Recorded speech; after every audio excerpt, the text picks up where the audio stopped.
मेरी खुशकिस्मती कुछ इस तरह से है कि उनके जीतने के बाद भी मेरे हार के ज्यादा चर्चे हैं। 95,000 लोगों की नेता हूं और रहूंगी। विपक्ष दल के नेता ने कहा कि बेटी का विदाई हो चुका है, वो अपने ससुराल चली जाए। तो मैं भले ना बोली हूं, बट मेरे साथ जितने भी लोग थे, या शायद जो विपक्ष में भी थे, वो लोग भी कह रहे थे कि नेताजी पे ये सूट नहीं किया, नेताजी को ये बोलना नहीं चाहिए था। कहते हैं ना, अगर घी सीधी उंगली से ना निकले तो उंगली टेढ़ी करने की जरूरत होती है। समय का पहिया आगे बढ़ता है, हम लोग अब पीछे नहीं जा सकते। हम लोगों को आगे जाना बहुत जरूरी है। सिर्फ नेता बन के विधायक की कुर्सी पे बैठना ही आपका काम नहीं, ये उनको याद दिलाने की जरूरत है। क्या हुआ अगर वो हमारा काम एक बार में नहीं करते हैं तो? क्या हम लोग दोबारा नहीं जाएंगे? क्या हम लोग तिबारा नहीं जाएंगे? क्या हम लोग उनके कान में बोल नहीं सकते बार बार? चाहे आपने मुझे वोट दिया हो या ना दिया हो, आप सभी लोगों के वो अभी रिप्रेजेंटेटिव हैं लेजिस्लेटिव असेंबली में, और आप लोगों को उनसे काम निकलवाना है, क्योंकि वो काम खुद से नहीं करेंगे। ये हमने पिछले 5 साल में देख लिया। विपक्ष दल के नेता ने कहा कि बेटी का विदाई हो चुका है, वो अपने ससुराल चली जाए। तो मैं भले ना बोली हूं, बट मेरे साथ जितने भी लोग थे, या शायद जो विपक्ष में भी थे, वो लोग भी कह रहे थे कि नेताजी पे ये सूट नहीं किया, नेताजी को ये बोलना नहीं चाहिए था। इस चीज का आभार मैं आपको प्रकट नहीं कर सकती, क्योंकि शब्द बहुत कम है। मैं सिर्फ थैंक यू ही बोल सकती हूँ। अब तो मैं ये भी नहीं कह सकती कि आशीर्वाद दीजिएगा, एक वोट लालटेन छाप को दीजिएगा, क्योंकि अब इलेक्शन खत्म हो चुके हैं। पर आप सभी लोगों को थैंक यू। अपने बड़ों से आज भी मैं आशीर्वाद मांगती हूँ, अपने छोटों को अपना प्यार देती हूँ, और अपने भाई और अपने बहनों को आज भी मैं अपनी ताकत देती हूँ। इस इलेक्शन में 2025 के विधानसभा इलेक्शन में जो माहौल था, वो माहौल एनडीए वाला नहीं दिख रहा था। ये बकायदा महागठबंधन के लिए दिख रहा था, सत्य की जीत के लिए दिख रहा था, ये एक नए चेंज के लिए दिख रहा था कि हाँ, हमने बहुत जुमलेबाजी सुन ली, देख ली, पर उस पर कोई प्रतिक्रिया नहीं था। जितना भी इन्होंने सुनाया, उन्होंने बताया, जितने भी प्रॉमिसेस दिए हमें पिछले 10 साल में, उन्होंने बहुत सारी प्रॉमिसेस पूरी नहीं की। फिर उन्होंने रिसेंटली इलेक्शन के दौरान एक और, एक तरह से कहूं तो जुमला ही लाया गया कि 1 करोड़ नौकरियां दी जाएंगी। मेरा प्रश्न आज भी वही है जो कुछ दिन पहले था। सर, 10 साल में आपने बोला था कि बहुत पैसे बांटेंगे, लोगों को रोजगार दिलाएंगे, तब कहां था? और क्या 1 करोड़ नौकरियां वो रोजगार के अंदर नहीं आती जो आपने पहले प्रॉमिस कर लिया है हमें? क्योंकि उनको पूरा होते हुए तो नहीं देख रहे हैं। चलिए, ये भी मान लेते हैं।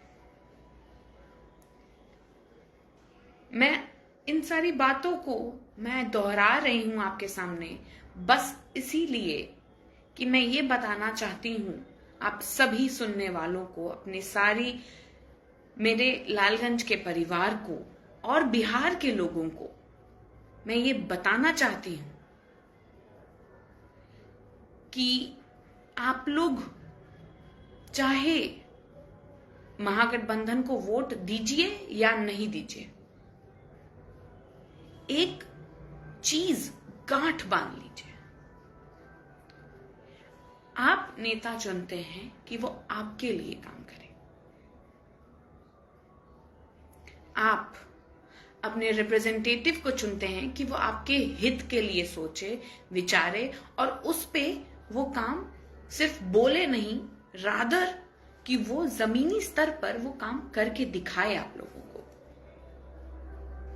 तो यहां पे अभी मुझे जितने भी लोग सुन रहे हैं और बाद में जितने भी लोग मुझे सुन सकेंगे, उन सब से मेरा ये अनुरोध है कि प्लीज प्लीज हाथ जोड़ के मैं बोल रही हूं, मुद्दों से भटकिएगा नहीं।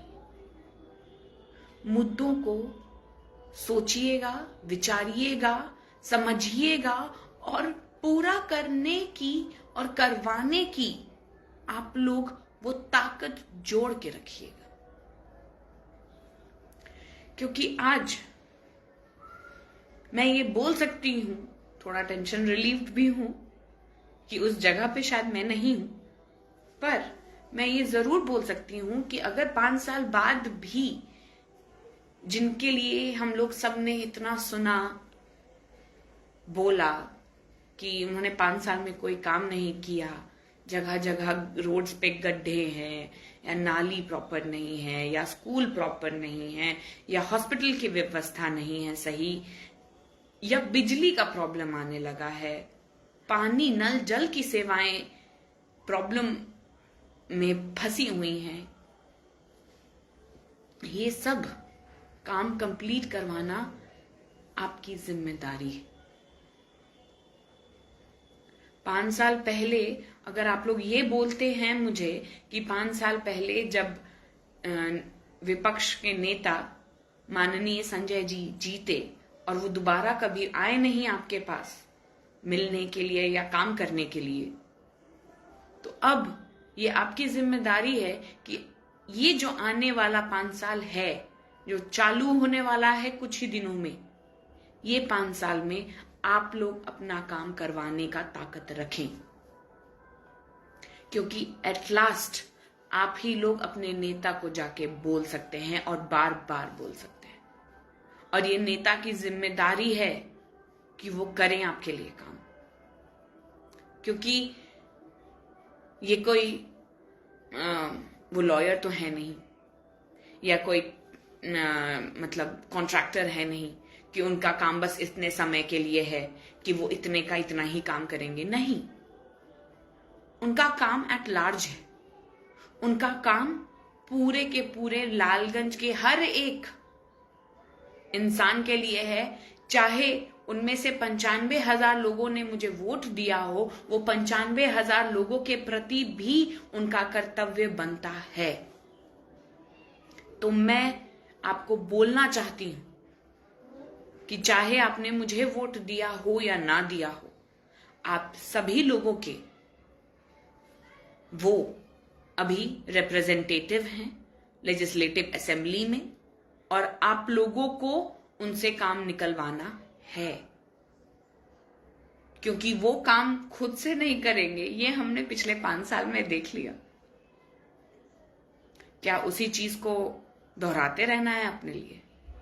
नहीं दोहराना है। हमें इन चीजों को दोहराना नहीं है, हमें इन चीजों को ठीक करना है। कहते हैं ना, अगर घी सीधी उंगली से ना निकले तो उंगली टेढ़ी करने की जरूरत होती है। ठीक है, क्या हुआ अगर वो हमारा काम एक बार में नहीं करते हैं तो? क्या हम लोग दोबारा नहीं जाएंगे? क्या हम लोग तिबारा नहीं जाएंगे? क्या हम लोग उनके कान में बोल नहीं सकते? बार बार बोलेंगे और उनको सुनना पड़ेगा। क्या करेंगे? फिर आके रोड पे अब शब्दों का यूज करेंगे।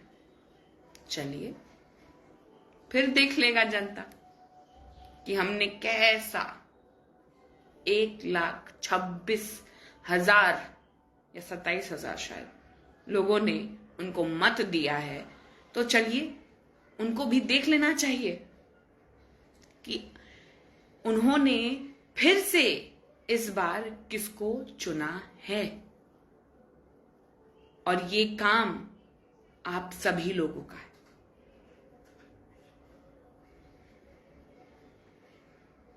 मैं भड़काना नहीं चाह रही हूं आप लोगों को, और कभी भी ये नहीं चाहूंगी। मेरा एम बहुत स्ट्रेट है।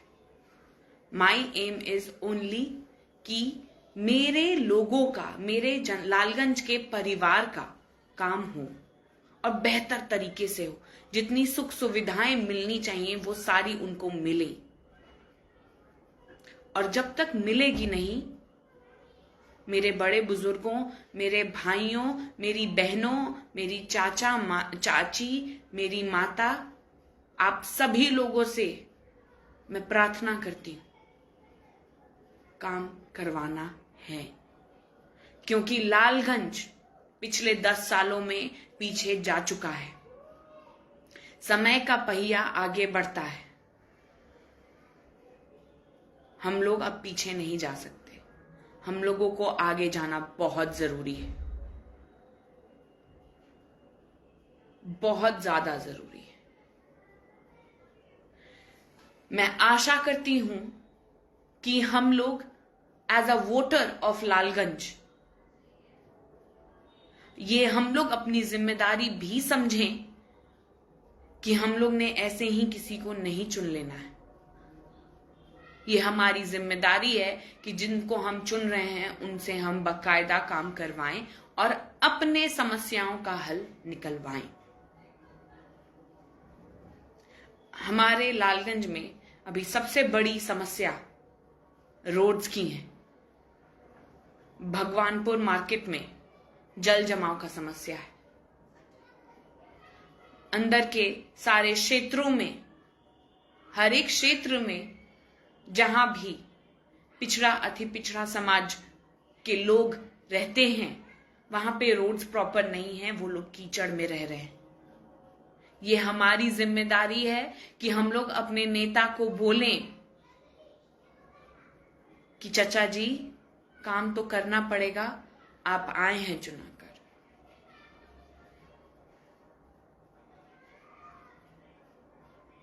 सिर्फ नेता बन के विधायक की कुर्सी पे बैठना ही आपका काम नहीं, ये उनको याद दिलाने की जरूरत है। और एक बात, काम के बारे में तो आपको बता दिया कि आपको क्या करना है। अब मैं अपनी बातें रखती हूं।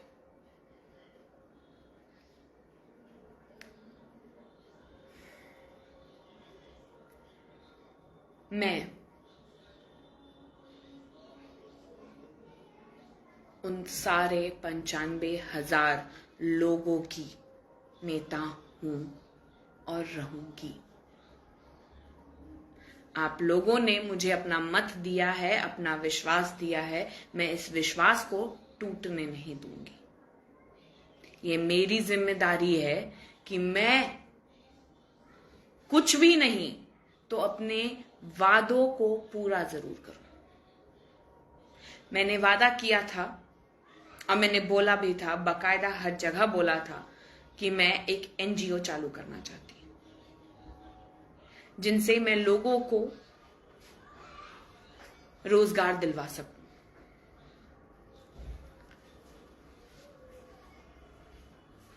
आज मैं बहुत खुश हूं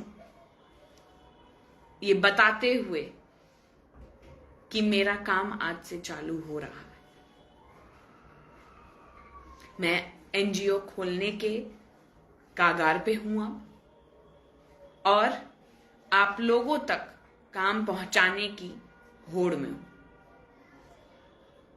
मैं जो बोलती हूं वो मैं करती हूं। ये अगले 6 महीना में आपके हाथों में मिलेगा, जब आप लोगों की पहली सैलरी आप लोग को दी जाएगी मेरे एनजीओ के द्वारा। आप लोगों से बस आशीर्वाद लेती हूं कि मैं अपने काम में आगे बढ़ सकूं, आप लोग के लिए जो मैं करना चाहती हूं वो मैं कर सकूं। क्योंकि मेरा नारा आज भी एक ही है, हर बच्चा पढ़ाई करके तरक्की पे जाए और हर मकई का घर मरई का घर पक्का के मकान में बदल जाए। इसी के साथ बहुत लंबा समय हो चुका, तो एक बात रखना जरूर चाहूंगी। मेरी खुशकिस्मती कुछ इस तरह से है, मेरी खुशकिस्मती कुछ इस तरह से है कि उनके जीतने के बाद भी मेरे हार के ज्यादा चर्चे हैं, और ये सब आपकी देन है। इसी के साथ मैं आप लोगों से आशीर्वाद लेती हूं और तहे दिल से आप लोगों को धन्यवाद देती हूं। बस एक प्रॉमिस लेना चाहूंगी, एक्चुअली एक नहीं 2 प्रॉमिस बस ये लेना चाहूंगी कि पहला, आप लोग अपना काम निकलवाएंगे अपने नेता से, और दूसरा, मेरे हार पे कोई निराश नहीं होगा, क्योंकि चर्चे अभी भी हमारे हैं। आशीर्वाद लेते हैं और आप लोग से अलविदा कहते हैं।